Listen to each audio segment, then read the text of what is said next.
విడుమొరటోడు అని వాళ్ళు వీళ్ళు ఎన్నెన్ని అన్న పసి పిల్లవాడు నవ్వాడు.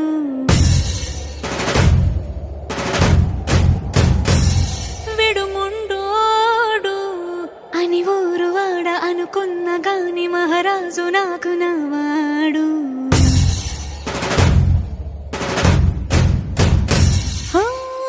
మాట పెడుసైనా మనసులో వెన్న రాయిలా ఉన్నవాడిలోన దేవుడెవరికి తెలుసును నాకన్నా. సూసేకి అగ్గిరవ్వ మాదిరే ఉంటా